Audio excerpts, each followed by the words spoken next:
Dad, my youngest said, voice small but sincere, is the vacation jar pretend? I was halfway through rinsing dishes when Lily's question landed like a dropped plate. The faucet ran, the kitchen light hummed. Everything looked normal. But a kid's question has a way of slipping past the polite stories adults tell themselves. Pretend? I repeated, turning off the water. Lily stood in the doorway in socks with little suns on them, clutching a crumpled dollar bill like it was important business. She was 9, old enough to understand saving, young enough to believe it still worked the way we said it did. Mom said not to put my tooth fairy money in there, she added. She said the jar is just for motivation, like a picture. My stomach tightened. The vacation jar had been our family's thing for 6 years.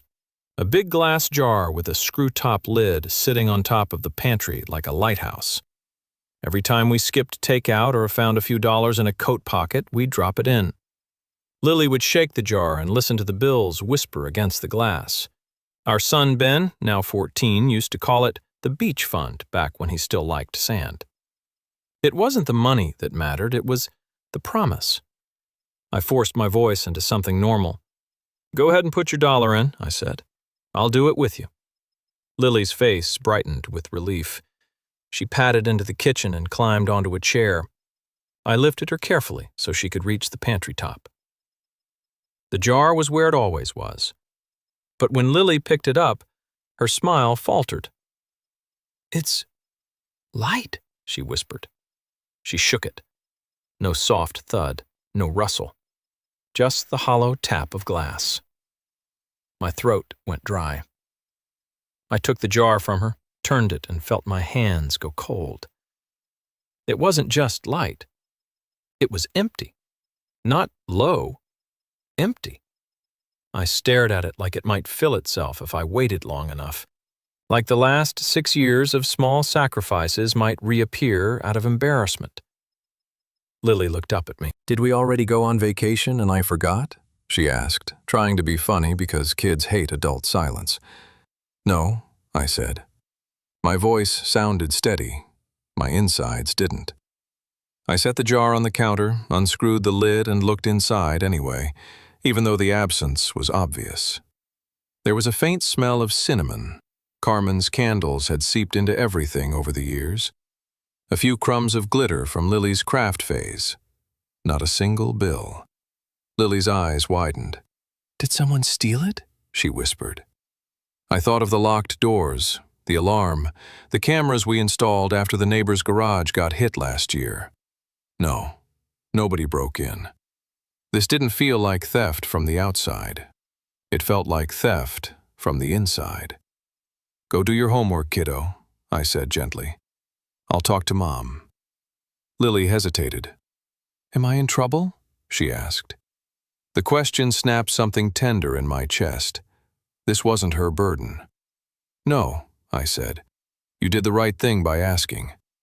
She nodded and walked away, glancing back once like she wanted to stay and guard the jar. When she was gone, I stood alone in the kitchen, staring at the glass container like it was evidence at a crime scene. A stupid thing to feel betrayed by, an empty jar, but the jar wasn't the point. Trust was. My name is Daniel Reed.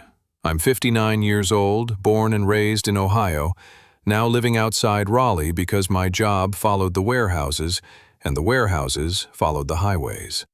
I manage supply chain projects for a manufacturing company, another way of saying I spend my days preventing small errors from becoming expensive disasters. I thought my home life was the one place I didn't have to audit every detail. Carmen and I had been married 19 years. She was 48, sharp, warm in public, unpredictable in private, like weather. She could host a backyard barbecue and make everyone feel like family, then turn cold over a single sentence once the guests left. We had 2 kids, Ben, 14, all legs and sarcasm, and Lily, 9, still soft enough to hug you in front of friends. We weren't rich. We were comfortable. Mortgage paid on time, 2 cars, one older than the other, a decent emergency fund, and our vacation jar, A symbol we were the kind of family who planned, saved, and then actually did the thing. The jar started after my dad died. He saved in labeled envelopes, cash folded tight, always with a purpose. After the funeral, I found one envelope marked "Trip" with $112 and a note. "Still want to take your mom to the lake? Don't forget." We never took that trip. Life and illness got there first. So when Carmen brought home a big glass jar and taped a beach photo to it, I bought the idea like a man buying a second chance. Maybe that's why the empty glass hit me so hard. It wasn't just money missing. It was years of family theater suddenly revealed as a prop. That night, I waited until the kids were in their rooms before I went upstairs. Carmen's office was really a guest bedroom we'd converted into her workspace. She sat at the desk under a small lamp, laptop open, face lit by the glow. She didn't look up when I entered, which was her first tell. Carmen never missed an opportunity to control the mood. If she ignored you, it meant she was bracing. "Hey," I said. "Hey," she replied, eyes still on the screen. "Long day?" "Normal," I said. Lily asked about the vacation jar. Carmen's fingers paused on the keyboard. A half second. Then she resumed typing like the question was a mosquito. "What about it?" she asked casually. I stepped closer. "It's empty," I said. This time her hands stopped completely. She lifted her gaze slowly, and her expression was pure, practiced confusion. "What do you mean, empty?" "The jar," I repeated. "The one on the pantry. It's empty. Lily tried to put $1 in, and there's nothing." Carmen blinked. "That's not possible," she said. I waited. Carmen's eyes darted to the side, toward the drawer where she kept office supplies. Her second tell. When Carmen lied, her eyes searched for something to hold on to, like she needed props. "I checked it," I said quietly. "It's empty." Carmen exhaled sharply, like I was forcing her to do emotional labor. "Daniel," she said, "why are you making this a thing?" My jaw tightened. Because it is a thing. She leaned back in her chair, crossing her arms. "Maybe the kids took money out," she said. "Ben's always messing with stuff." I stared at her. "So you're saying Ben stole cash from a jar we built for 6 years, and you didn't notice?" Carmen's jaw tightened. "I'm saying I don't know," she snapped. "Maybe you're misremembering how much was in there." My chest tightened. Misremembering. Gaslighting by casual suggestion. "I remember," I said, "because I'm the one who put most of it in." Carmen's eyes flashed. "Oh, here we go," she said. "The martyr speech." I held up the jar. I had carried it upstairs like a ridiculous trophy. Now it felt like a silent witness. "Where did it go?" I asked. Carmen stared at the jar for a beat too long. Then her shoulders dropped in a way that looked like surrender, but felt like strategy. She sighed, rubbed her forehead, and said, "Fine, I moved it." "Moved it where?" I asked. Carmen's voice turned sharp. "To a safer place," she said. "It was just sitting out.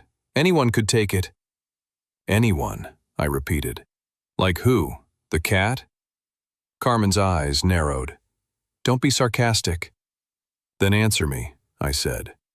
She opened a drawer, pulled out a small envelope, and waved it like proof. "I transferred it," she said, "into our vacation account.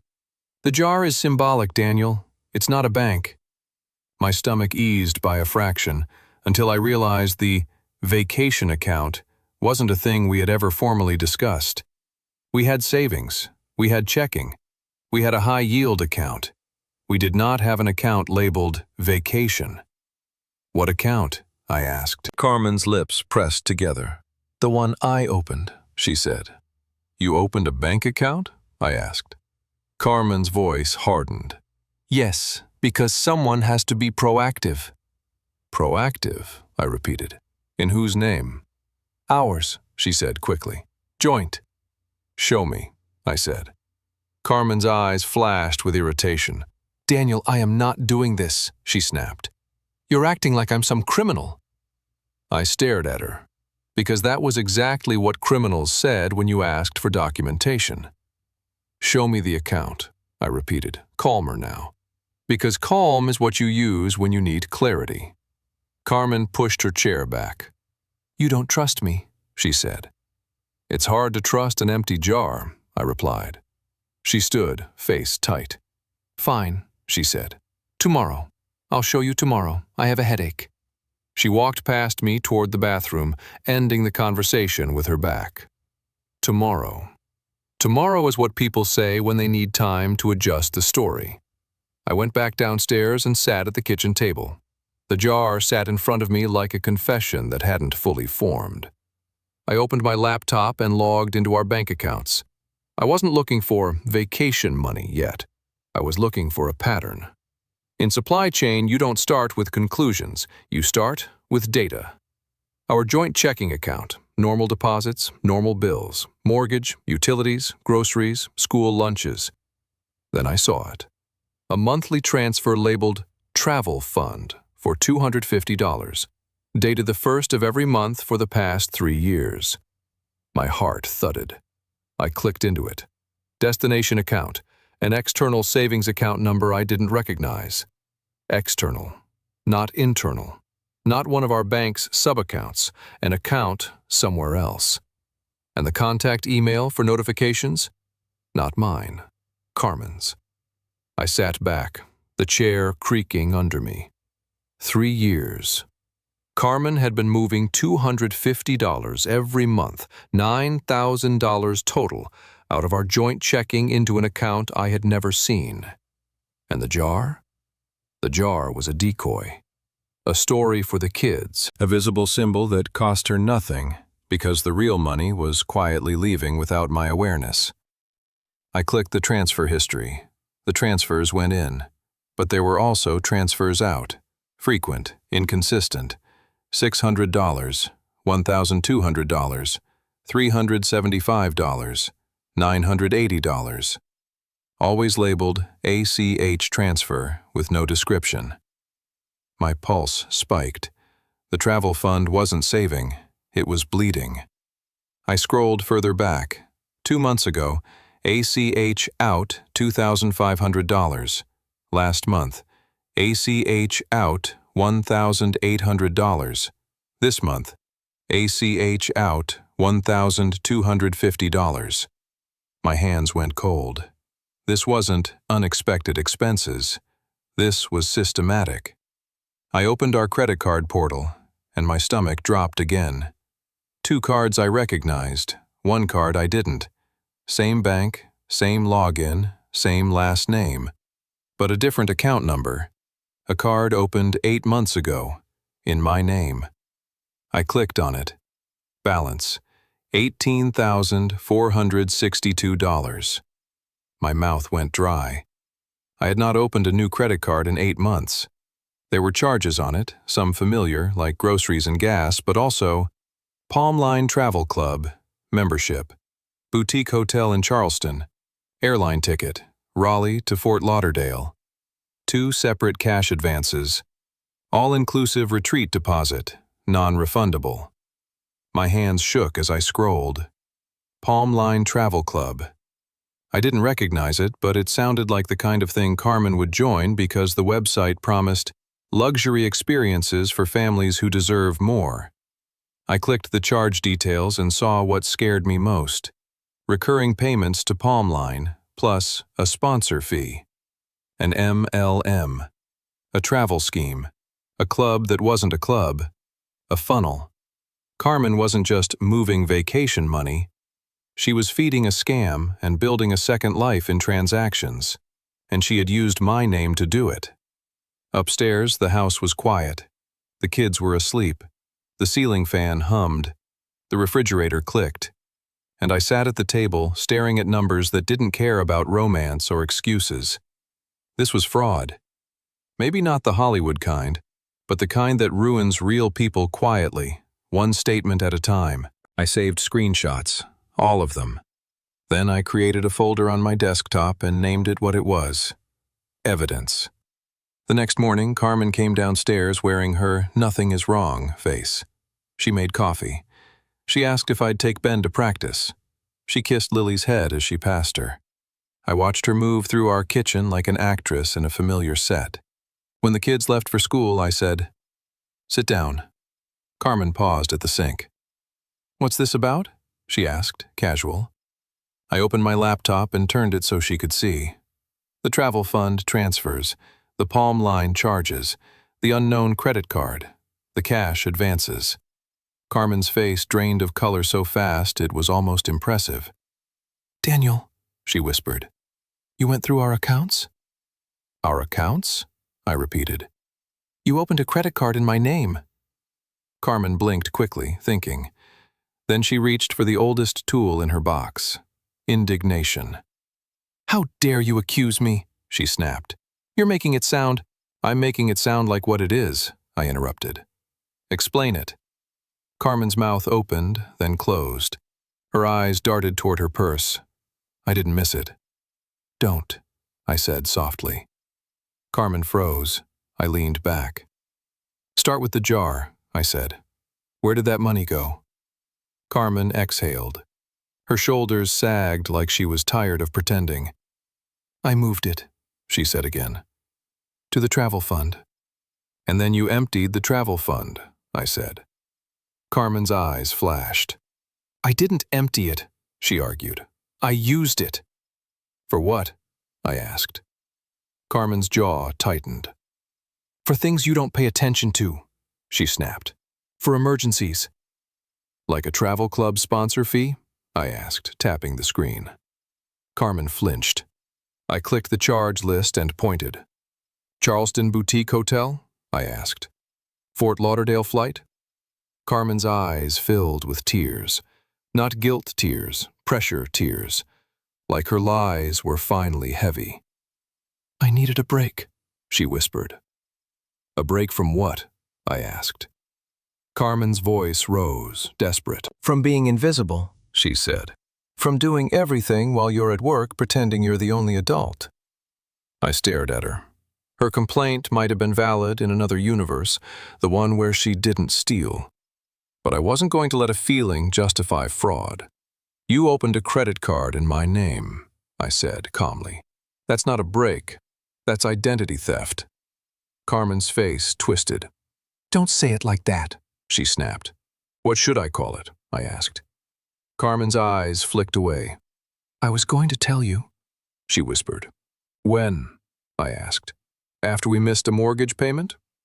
Carmen swallowed. "It wasn't supposed to get this big," she said. There it was. Not denial, not innocence, just an admission that she lost control of her own scheme. I took a slow breath. "Tell me the truth," I said. "All of it." Carmen stared at the table. Then she said very quietly, "It started with my sister." My jaw tightened. Carmen's sister Rena had been starting over for 15 years. New towns, new boyfriends, new jobs that never lasted. Rena was charming, dramatic, always in crisis. "What about her?" I asked. Carmen's voice trembled. "She needed help," she whispered. "She was going to lose her apartment. She has kids. She said she'd pay me back." "And you didn't want to tell me," I said. Carmen's eyes flashed. "Because you hate her," she snapped. "You judge her." "I don't hate her," I said. "I hate being lied to." Carmen wiped her face. "I used the travel fund," she admitted. "Just at first. I thought, it's for family memories. Helping her is family." My chest tightened. "How much?" I asked. Carmen hesitated. I leaned forward. "How much?" I repeated. Carmen whispered, 9,000. The monthly transfers. The 3 years. It made 6 cents. "And then?" I asked. Carmen's voice got smaller. "Then Rena needed more," she said. "And then she didn't pay me back, and I didn't know how to tell you." "So I joined Palm Line because Rena said it would turn vacations into income." She said if I got just 3 members, our trip would be free. I stared at her. Free vacations. That's how those schemes hook you. They sell you a dream where you're not irresponsible, you're smart. Where borrowing from your husband isn't theft, it's temporary leverage. And the credit card? I asked. Carmen's eyes dropped. Palmline requires a card on file, she whispered. And when the travel fund ran low, I used the card to keep payments from bouncing. I planned to pay it down after I got the commissions. What commissions? I asked. Carmen swallowed. There were none, she whispered. And the Charleston Hotel? I asked. Carmen's face flushed. That was a training weekend, she said. For the club. They said if I attended, I'd qualify for premium tiers. And Fort Lauderdale? I asked. Carmen's voice was barely audible. Rena said there was a conference, she whispered. A conference, a training weekend, premium tiers. The language of a scam dressed up as entrepreneurship. My stomach turned. You took cash advances, I said. Carmen flinched. Rena needed cash, she whispered. She said her landlord wouldn't take. I raised a hand. Stop, I said. Carmen froze. I wasn't stopping her because I wanted to protect her sister's dignity. I was stopping her because I recognized the pattern. This wasn't a sister crisis. This was a scam. Rena had convinced Carmen to drain our life savings and then made sure Carmen couldn't admit it without shame. Shame makes people double down. So Carmen doubled down by stealing from her own husband and hiding behind the kids' vacation dream. I stared at Carmen. Did Rena tell you to open the card in my name? I asked. Carmen hesitated. Then she whispered, She said it would be safer if it was under you. She said you have better credit, so it would get approved. My chest went cold. My wife had used my identity as collateral for her sister's chaos. I stood up and walked to the pantry. The empty jar sat where we'd left it, like a joke nobody wanted to laugh at. When I turned back, Carmen's eyes were pleading. Daniel, please, she whispered. We can fix it. I'll get a second job. I'll sell things. I'm not fixing your secrets with my stability, I said quietly. Carmen's face crumpled. Are you leaving me? She whispered. I stared at her. I'm leaving the version of you who thinks my trust is a resource you can spend without asking, I said. Carmen sobbed softly, shoulders shaking. I didn't comfort her, because comfort in that moment would have been permission. I did what I do in my job when a system is compromised. I isolated the failure point. By noon, I'd frozen my credit, locked down every password with 2-factor authentication, moved my paycheck to a new account, and turned on alerts for everything. I wasn't being dramatic. I was being responsible. Then I called an attorney. Marissa Cho listened to the facts. Empty jar, secret transfers, a card opened in my name, and didn't flinch. Your priority is protecting your kids and your legal liability, she said. The debt is in your name. She helped me draft financial boundaries and start a paper trail strong enough to survive denial. That evening, I sat Ben and Lily down at the table. Carmen was upstairs, crying quietly, staying out of sight, either because she was ashamed or because she wanted me to do the dirty work of explaining. I chose my words carefully. We're not going on the big vacation this year, I said gently. Ben's face tightened. Because of money? He asked. Too mature, too fast. Lily's eyes filled with tears. Because the jar is pretend, she whispered. My chest tightened. The jar was real, I said. But Mom made some decisions with the money that weren't okay. We're fixing it. Ben's jaw clenched. What decisions? He asked. I didn't want to make them carry adult details, but I also wasn't going to lie. Mom used the savings for something else, I said. And she didn't tell me. That broke trust. Lily looked down at her hands. Is Mom in trouble? She whispered. I thought about that word, trouble. Kids imagine trouble like detention. Adults understand trouble like courtrooms. Mom is dealing with consequences, I said. But you are safe, that's what matters. Ben leaned back, arms crossed. So what now? He asked, voice sharp, because teenage anger is easier than fear. I took a breath. Now we take care of the basics, I said. And we still make memories. Just differently. Lily sniffed. Like a picnic? She asked, trying to salvage hope. I smiled, a real one, because she deserved something solid. Like a picnic, I said. After the kids went to bed, Carmen came downstairs. Her face was blotchy from crying. She stood in the doorway like she wasn't sure she was allowed in her own kitchen. Did you tell them? She whispered. I told them enough, I said. Carmen swallowed. They hate me, she whispered. I didn't answer that. Hate wasn't the point. Trust was. I called a lawyer, I said. Carmen flinched like I'd slapped her. Daniel, please, she whispered. Don't make this legal. It became legal when you opened a credit card in my name, I said, calm. Carmen's eyes flashed. It was for the family, she insisted. For my sister. I held up a hand. Stop saying family like it's a password, I said. Family doesn't require lies. Carmen shook, tears falling again. Rena will pay me back, she whispered. I stared at her. Call her, I said. Carmen froze. Call her right now, I repeated. On speaker. Ask her to send the money back tonight. Carmen's mouth opened, then closed. She looked trapped because she knew what would happen.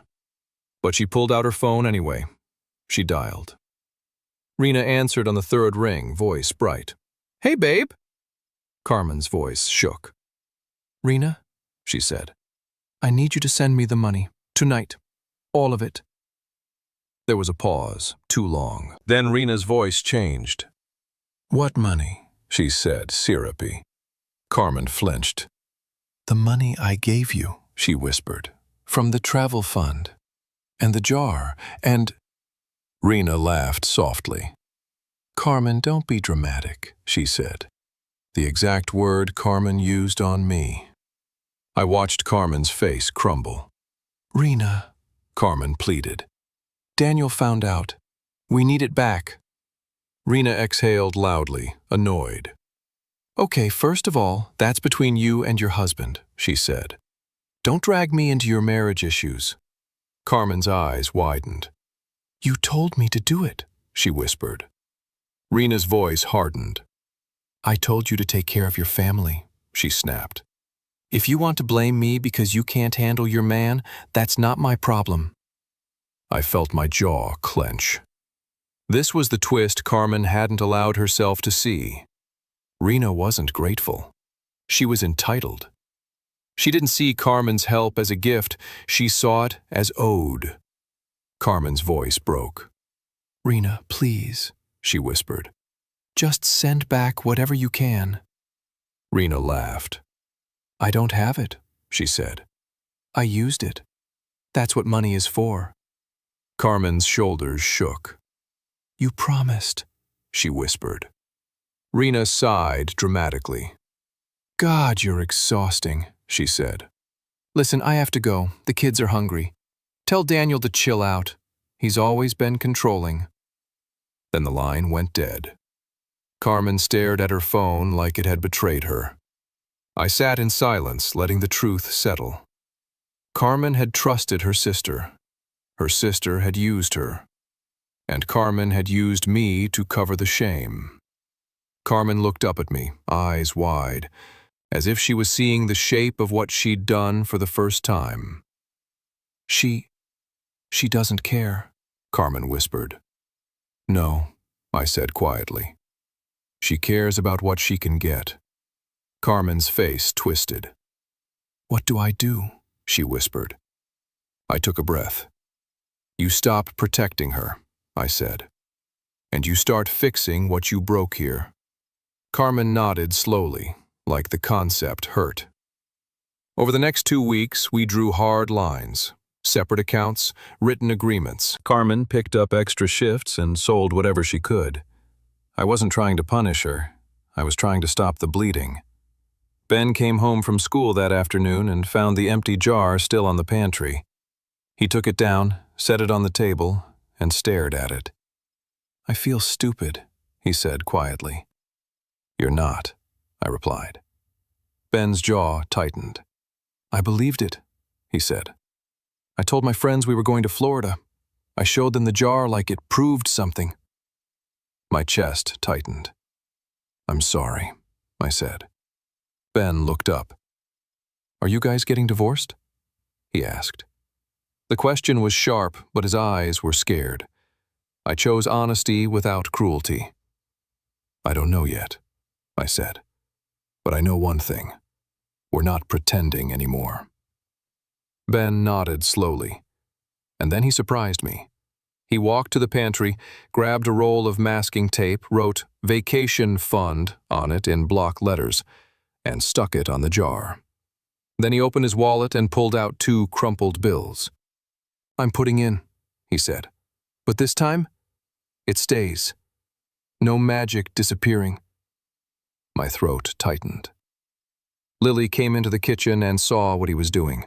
She climbed onto a chair, held up her dollar, and said, "Can I put mine in too?" Ben glanced at me, then nodded to Lily. "Yeah," he said, "but Dad holds the lid." I held the lid. Lily dropped the dollar in. It rustled, loud in the quiet. It wasn't much, but it was honest. That weekend, instead of the big vacation, I took the kids on a day trip to the state park. We hiked, ate sandwiches, and watched the lake shimmer in the sun. Ben complained about bugs. Lily collected rocks like treasure. At one point, Lily ran ahead, then turned and shouted, "Dad, look! It's like a vacation!" My chest tightened. That's what it was supposed to be all along. Not a perfect Instagram trip, just being together without lies. Carmen didn't come. She said she had to work, but I knew she couldn't face the kids' disappointment without trying to twist it into blame toward me. Carmen was still learning that consequences aren't negotiable. 2 days later, Carmen posted again. It was subtle, a throwback photo of Lily with a stuffed dolphin and a caption about keeping things magical. The comments praised her. Ben saw it and said flatly, "She's making you the villain so nobody asks questions." Then Carmen told Lily we might still go to Florida if I calmed down. That was the line I wouldn't let her cross, using the kids' hope as a bargaining chip. I told Lily gently that we weren't going, and that adults sometimes change the story to avoid admitting they were wrong. Lily cried. Ben went quiet in that dangerous teenage way. That weekend, Rena showed up unannounced with a gift bag and a smile that felt rehearsed. On my porch, she called the whole thing a misunderstanding and tried to shrink it into just a jar. When I asked how much money she'd taken, her mask slipped. She admitted she didn't have it and told me to chill out. I told her she wasn't welcome on my property and to leave. She did, furious, promising I'd regret it. When I went back inside, Carmen was in the kitchen, face pale. "You told her to leave," she whispered. "Yes," I said. Carmen's eyes filled with tears. "You embarrassed me," she whispered. I stared at her. "You opened a credit card in my name," I said. "Embarrassment is not your biggest problem." Carmen flinched. "She's my sister," Carmen said weakly. "And she's using you," I replied. Carmen's lips trembled. "You don't understand," she whispered. I nodded slowly. "You're right," I said. "I don't. Because I can't imagine doing what you did and still calling it love." Carmen broke down then, sobbing into her hands.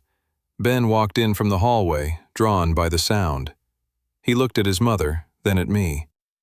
"Is Aunt Rena the reason?" he asked quietly. Carmen didn't answer. I said, "She's part of it."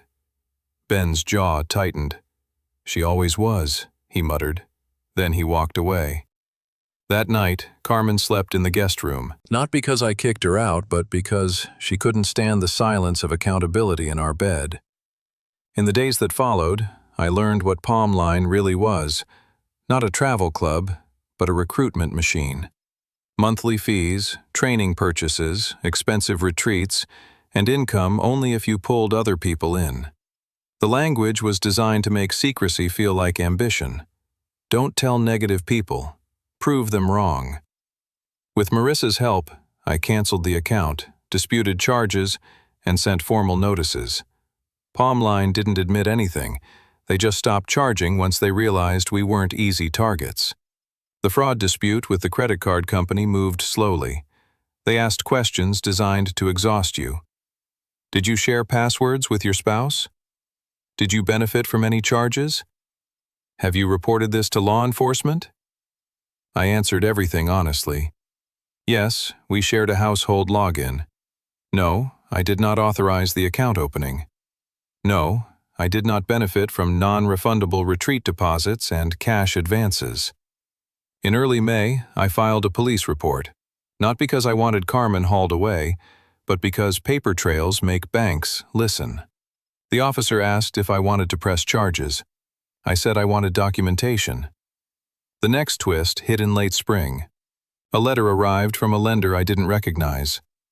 Important notice, your home equity application.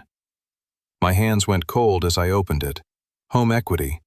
Carmen had applied for a line of credit against our house, not approved yet, but initiated. I walked upstairs and found Carmen in her office. I didn't yell. I held up the letter. Her face went pale. I didn't mean to, she whispered. You didn't mean to apply for a loan against our house? I asked, voice quiet. Carmen's eyes filled with tears. Rena said it would be faster, she whispered. She said we could pay off the card and then refinance. My jaw clenched. There it was again. Rena whispering solutions that required Carmen to betray me again. I took a slow breath. Give me your phone, I said. Carmen flinched.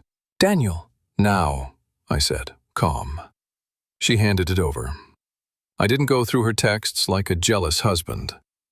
I went through her email like an auditor. Because this wasn't about romance anymore. This was about risk. Sure enough, there was an email thread from the lender. The contact email on the application was Carmen's, but the phone number? Not hers. Rena's. Rena had been trying to steer the loan process from the shadows. I stared at Carmen. She's using you, I said. Carmen sobbed. I know, she whispered. I know now.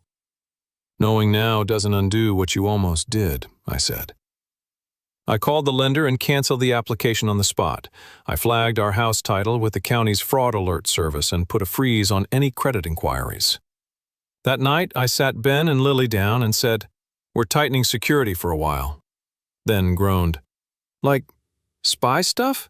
He asked, trying to make it a joke. Like grown-up stuff, I said. Lily looked worried. Is Aunt Rena bad? She asked. The question made my chest ache. Lily loved her aunt because her aunt brought loud gifts and wild stories. I chose the simplest truth. Aunt Rena makes choices that hurt people, I said. And we're not letting her hurt us. Lily nodded slowly, absorbing it like a bruise. In June, Carmen finally did what she should have done the first time. She cut her sister off. Not with a dramatic phone call, with silence. Blocked numbers, changed emails, returned mail. It didn't feel like victory. It felt like the late closing of a door after the cold already got in. By August, the credit card balance had started going down, not fast, but steadily. Carmen paid, I paid. The boutique shifts helped. My overtime helped. Our marriage, however, wasn't healing at the same rate. Money can be repaid. Trust takes longer. One night after the kids went to bed, Carmen sat across from me at the table. She looked exhausted. Not performative exhausted. Real. I don't blame you if you leave, she whispered. I watched her hands twist a napkin into a rope. I didn't wake up wanting to do this, she said. I didn't want you to think I failed. I stared at her. So you chose a failure that would hurt everyone instead, I said. Carmen flinched. I know, she whispered. She looked up, eyes wet. Do you still love me? She asked. The question was unfair in a way she didn't understand. It treated love like a switch, like if I said yes, everything would become simpler. I answered honestly. I love the mother of my children, I said. And I love the life I thought we had. But I don't trust you right now. Carmen's shoulders sagged like the truth had weight. What do I do? She whispered. I took a breath. You keep choosing honesty, I said, even when it makes you look bad, especially then. Carmen nodded slowly. That fall, we did take a vacation. Not the Florida trip Carmen promised the kids in her old fantasy. The smaller one, 3 days at a cabin near Asheville, hiking trails, board games, a little fireplace that made Lily feel like we were in a movie. Then pretended he was too old for s'mores, then ate 3. It wasn't funded by a secret account or a stolen jar. It was funded by direct payments I made myself, hotel reservation in my name, budget tracked, no mystery transfers. On the second night, Lily sat on the cabin floor counting the bills in the jar. We'd brought it with us, partly as a joke, partly as a symbol. It had $312 in it. Not 6 years of savings, just a few months of honest deposits. Lily looked up and whispered, It's heavier now. Ben snorted. Because it actually exists. Lily smiled. It existed before, she said quietly. Ben's face softened for a second. I know, he said. I just didn't want it to be fake. Carmen sat in the corner of the cabin watching them, her eyes filled with tears. Not angry tears, the kind that comes from regret without an exit. I didn't reach for her hand. Not because I wanted to punish her, because trust is built by time, not by gestures. On the last morning, while the kids slept, Carmen came outside with 2 mugs of coffee. She handed one to me and stood beside me on the porch. The mountains were quiet. The air smelled like pine. I'm sorry, she said softly. I know, I replied. Carmen swallowed. If you ever want to leave, she said, I won't fight you. I stared out at the trees. I'm not here because I'm trapped, I said. I'm here because the kids need stability, and because you're trying. Carmen nodded, tears sliding down her cheeks. I don't deserve another chance, she whispered. No, I said. You don't. But the kids deserve a mother who learns. Carmen nodded again, like she accepted it. When we got home, the jar went back on top of the pantry. But it wasn't a symbol of dreams anymore. It was a symbol of accountability. Every bill inside had a traceable source. My wallet, Ben's chore money, Lily's tooth fairy cash. Carmen didn't touch it. Not because I controlled her, because she understood that some privileges have to be earned back slowly. A week later, my phone buzzed with an email notification. It was from Rena. New email address, subject, family. The message was one long paragraph of blame. Carmen was ungrateful. I was controlling. The kids were being kept from her. She would tell everyone what kind of man I was. I forwarded it to Marissa. Marissa replied with 3 words, cease and desist. We sent it. Rena stopped, not because she found morals, because she found resistance. That winter, on a random Tuesday, Lily came into the kitchen holding 2 quarters. Dad, she said, can I put this in the jar? I smiled. Sure, I said.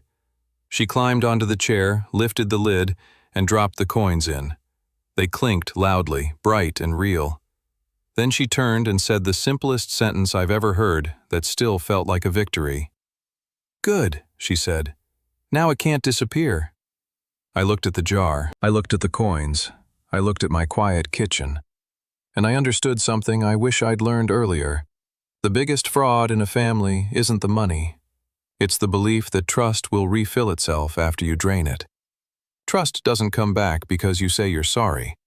It comes back because you stop taking. End.